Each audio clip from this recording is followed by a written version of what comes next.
নমস্কাৰ বন্ধু বান্ধৱীসকল, মই লক্ষ্যজ্যোতি শইকীয়া আপোনালোক সকলোকে the education hub Assam YouTube চেনেলটোলৈ স্বাগতম জনাইছোঁ।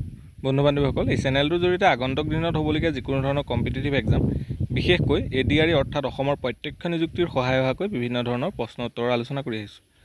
আজি এই ভিডিঅ'টোৰ জৰিয়তে আমি কেইটামান সচৰাচৰ যিকোনো ধৰণৰ কম্পিটিটিভ এক্সামত আহি থকা মেথছৰ, ৰিজনিঙৰ আৰু জেনেৰেল নলেজৰ কেইটামান অতি গুৰুত্বপূৰ্ণ কুৱেশ্যনৰ বিষয়ে আলোচনা কৰিছোঁ। গতিকে আহকচোন আজিৰ ভিডিঅ'টো আৰম্ভ কৰোঁ।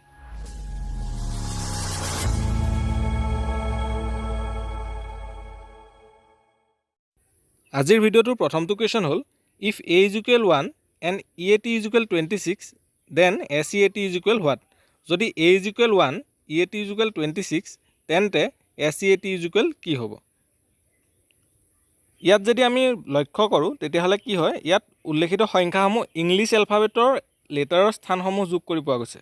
অৰ্থাৎ ইংলিছ এলফাবেটৰ যিসমূহ লেটাৰ আছে A, B, C, D এইবিলাকৰ নিৰ্দিষ্ট স্থান, যেনেকৈ 1, 2, 3, 4, এৰ মান 1, বিৰ মান 2, এনেদৰে যিসমূহ মান আছে সেই মানসমূহ যোগ কৰি পোৱা গৈছে। কুৱেশ্যনটো যদি আমি লক্ষ্য কৰোঁ তেতিয়াহ'লে আমি ইয়াত দেখোঁ যে এৰ মানটো হৈছে 1, গতিকে a is equal to 1 আৰু EAT is equal 20।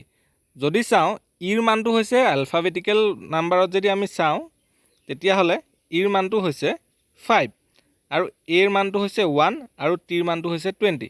গতিকে 5, 1 আৰু 20 এই গোটেইকেইটা যদি আমি যোগ কৰি দিওঁ তেতিয়া ইয়াৰ মান পাম আমি 26।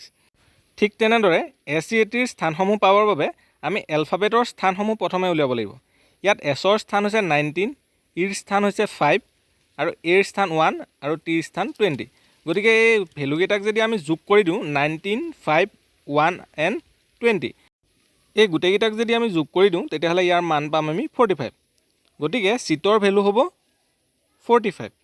গতিকে ইয়াৰ শুদ্ধ উত্তৰটো হ'ল অপশ্যন নাম্বাৰ A, 45।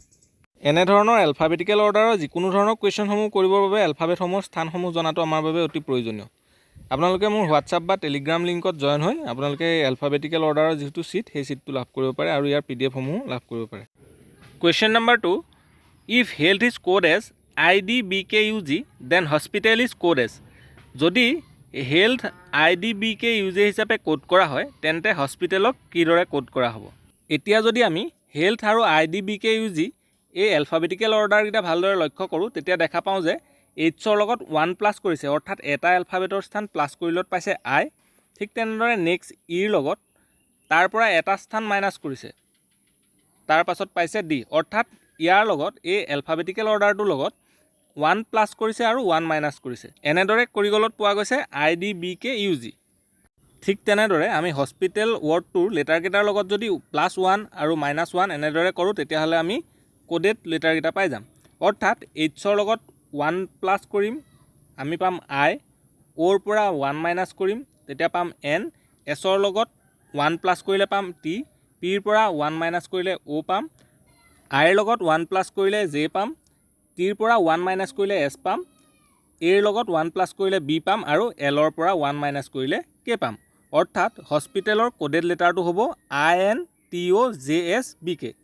অৰ্থাৎ ইয়াৰ শুদ্ধ উত্তৰটো হ'ল option number D, INTOJSBK। Third নাম্বাৰটো কুৱেশ্যন, এই কুৱেশ্যনটো হৈছে ব্লাড ৰিলেশ্যনৰ এটা কুৱেশ্যন। আমি ব্লাড ৰিলেশ্যনৰ কুৱেশ্যনসমূহ কৰাৰ ক্ষেত্ৰত ৰিলেশ্যনবোৰ উপস্থাপন কৰিবৰ সহায় হ'বৰ বাবে আমি কেইটামান চাইন ব্যৱহাৰ কৰোঁ বা চিহ্ন ব্যৱহাৰ কৰোঁ। মতা মানুহ হ'লে প্লাছ আৰু মাইকী মানুহ হ'লে আমি মাইনাছ ব্যৱহাৰ কৰোঁ। দেউতা বা মা হ'লে আমি কাৰ চিনডাল ব্যৱহাৰ কৰোঁ ওপৰ পিনে মুখ কৰি থকা। ঠিক তেনেদৰে ককাই ভাইৰ ক্ষেত্ৰত আমি এই চিনডাল ব্যৱহাৰ কৰোঁ। আপোনালোকে নিজৰ সুবিধা অনুসৰি বা নিজৰ ইচ্ছা অনুসৰি যিকোনো ধৰণৰ চিন ব্যৱহাৰ কৰিব পাৰে। এতিয়া আমি এই চিনকেইডালৰ জৰিয়তে অতি সহজভাৱে এই ৰিলেশ্যনটো উলিয়াম। এতিয়া কুৱেশ্যনটোত কৈছে যে Anita is the daughter of Arjun's maternal uncle's father, how Anita is related with Arjun. Anita অৰ্জুনৰ মাতৃৰ ককায়েকৰ দেউতাকৰ একমাত্ৰ কন্যা। অৰ্জুনৰ লগত অনিতাৰ সম্পৰ্ক কি সেইটো উলিয়াব লাগে। কুৱেশ্যনটোত যিহেতু মেটাৰ্নেল আংকলছ ফাদাৰ বুলি কৈছে, গতিকে আমি ফাদাৰ আৰু মেটাৰ্নেল আংকল এই দুজনৰ মাজৰ ৰিলেশ্যনটো স্থাপন কৰি ল'লোঁ। এনেদৰে আমি যেনেদৰে আগত কৈ গৈছিলোঁ, মই কিছুমান চিহ্নৰ জৰিয়তে কুৱেশ্যনটো সমাধান কৰিম, কুৱেশ্যনটো ছল্ভ কৰিম। গতিকে আমি এনেদৰে ছল্ভ কৰিবলৈ চেষ্টা কৰিছোঁ। এনেদৰে চিহ্নসমূহ দি ল'লোঁ।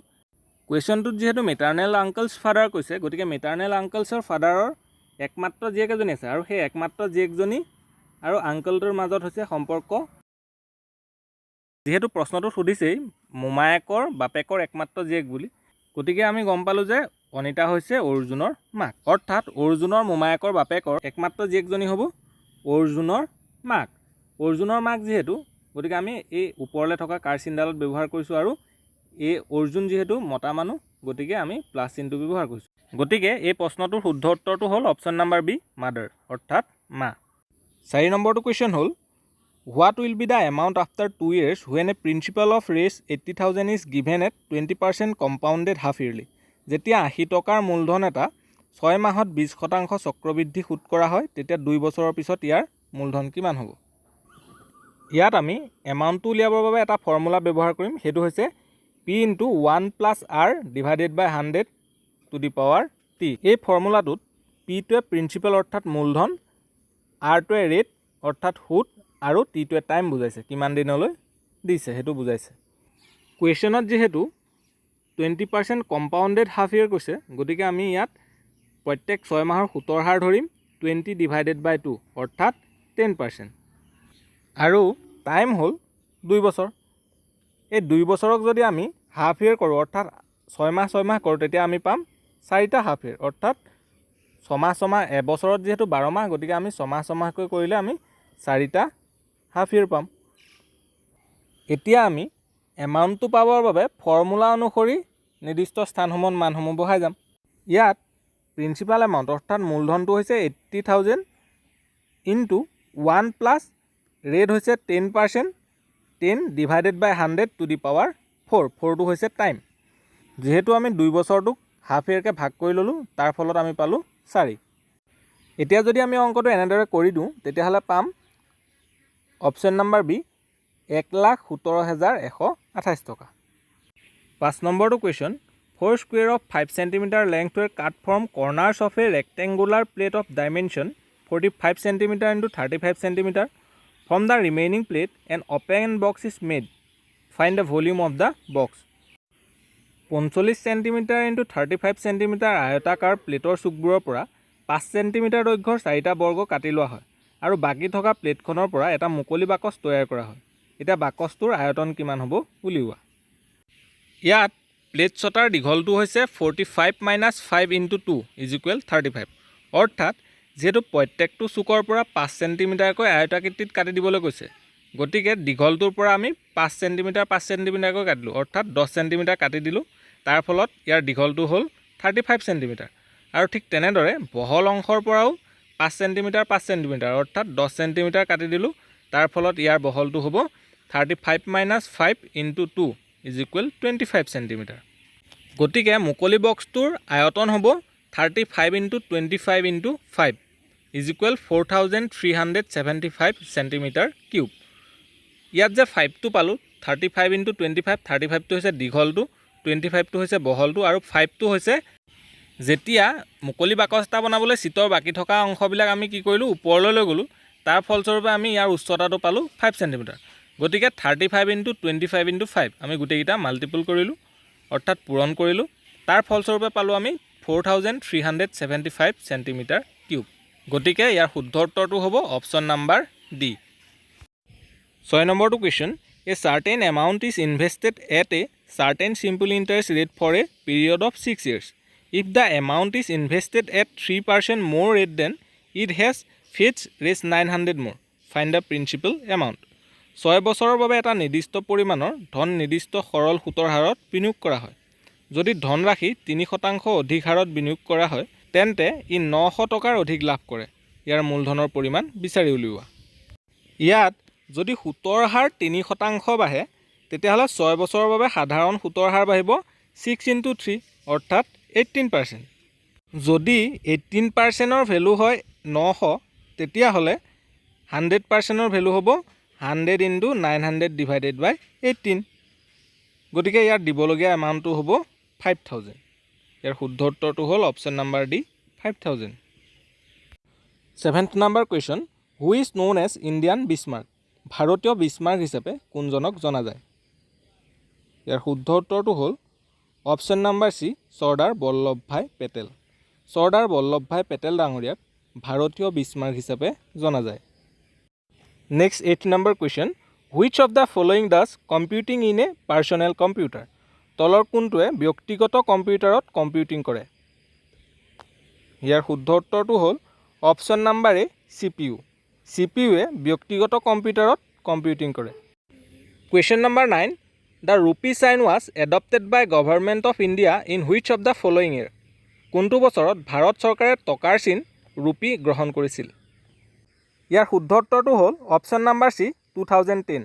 অৰ্থাৎ ভাৰত চৰকাৰে 2010 চনত টকাৰ চিন ৰুপি গ্ৰহণ কৰিছিল। Question number 10, the second largest river in the terms of length in India is? ভাৰতৰ দৈৰ্ঘ্যৰ ক্ষেত্ৰত দ্বিতীয়খন দীঘল নদী হৈছে? ইয়াৰ শুদ্ধ উত্তৰটো হ'ল অপশ্যন নাম্বাৰ ডি গোদাবৰী।